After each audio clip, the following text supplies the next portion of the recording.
लेकिन डॉक्टर हार्डिया, ये भी मैं जानना चाहता हूँ कि देखिए, कैंसर में दो तरह की चीज़ें होती हैं। बहुत सारे कैंसर मरीजों से मेरा संबंध रहा है, मेरे परिवार में भी कैंसर से मौत हुई है। मैं उसको, दर्द को, उस पीड़ा को बहुत भली भांति समझता हूँ। मैं ये जानना चाहता हूँ कि कैंसर में एक मरीज तो तब आता है आपके पास जब वो 3rd स्टेज पर, 4th स्टेज पे पहुंच गया है, जिसको हम लास्ट स्टेज कहते हैं, उस पर आ गया है, सब तरफ से हार के, दूसरी तमाम पैथियों से निराश होकर वो आपके पास आया है। तब आप क्या करते हैं? एक प्रश्न।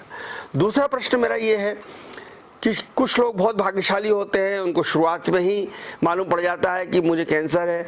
अगर ऐसे लोग आपके पास आ जाएं तो क्या होगा? बिल्कुल, आपने एक सही बात कही कि यदि अर्ली स्टेज में यदि कोई पेशेंट हमारे पास में आता है और वो बिना किसी चीर फाड़ के, या हम कहें वो बिना बायोप्सी के आता है, मैं आपसे बता रहा हूँ सर कि जैसे ही कैंसर डिटेक्ट होता है, हमने सोनोग्राफी कराई, हमने CT स्कैन कराया, MRI कराई, और हमें पता लगा कि फलाने ऑर्गन्स में इसको कैंसर का ट्यूमर है या इसको वहाँ पे लीजन बना हुआ है, तो वहाँ पे डॉक्टर बोलते हैं कि हम पहले इसकी बायोप्सी करेंगे और बायोप्सी करने के बाद हम ट्रीटमेंट करेंगे। पेशेंट हम जब देखते हैं कि जब वो उसका MRI या CT स्कैन करते हैं, पेशेंट उस समय बहुत ज़्यादा तकलीफ नहीं होता है।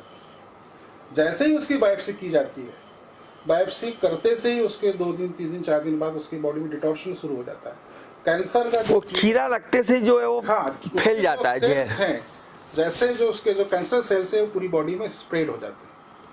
हमारे शरीर में बहुत सारी लिम्फ नोड्स होती हैं और उस लिम्फ नोड्स में ही कैंसर होता है।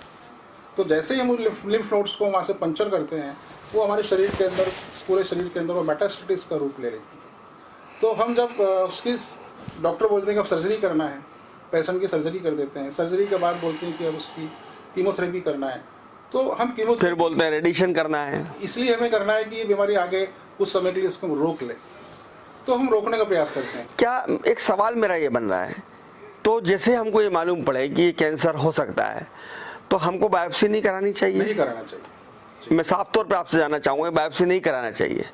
और बायोप्सी ना, डॉक्टर जो, अगर हम उस पे जाएंगे, एलोपैथी में जाएंगे, तो एलोपैथी वाला डॉक्टर तो कहेगा कि पहले बायोप्सी कराइए, दिस इज मैलिग्नेंट है कि नहीं है, ये कैंसर है कि नहीं है, ये भी तो जानना जरूरी है। हाँ।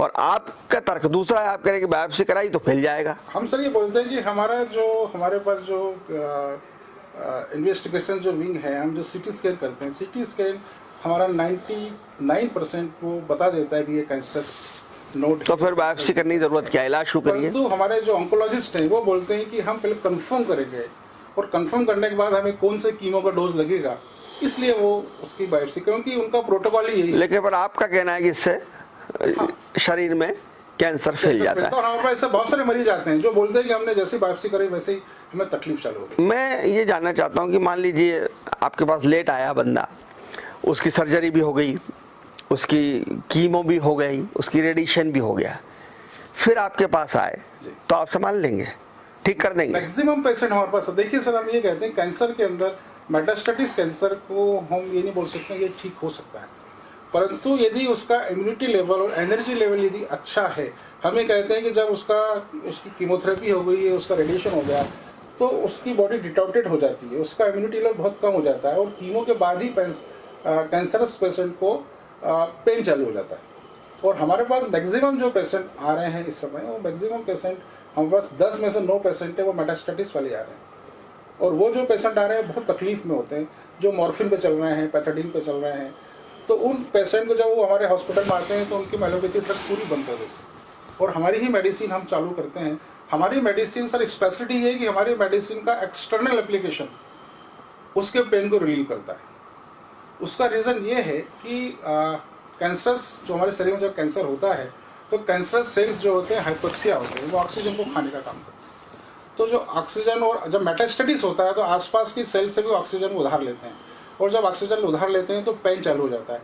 तो उस समय हमारी मेडिसिन हम जब वहाँ पे उस एक्सटर्नल पार्ट पे हम लगाते हैं तो लगाने मात्र से ही पेशेंट्स को वहाँ पे जाके ऑक्सीजन का सप्लाई चालू होता है। मतलब ये कहेंगे कि जो एनर्जी, जो ब्लॉकेज एनर्जी है, एनर्जी का सर्कुलेशन यदि वहाँ पे हो जाएगा तो कैंसर का पेन, उस प्रवाह को, जो ऊर्जा का प्रवाह है, उसको आप संचारित कर देते हैं। चलिए, एक सवाल मेरा ये भी, आपसे बात करते करते बहुत सारे सवाल दिमाग में और दिल में आ रहे हैं, क्योंकि बहुत ही रोचक विषय आपने उठाया है और पहली बार मुझे ये मालूम पड़ रहा है कि इलेक्ट्रो होम्योपैथी से, यानी ऊर्जा के संचार से भी कैंसर को ठीक किया जा सकता है।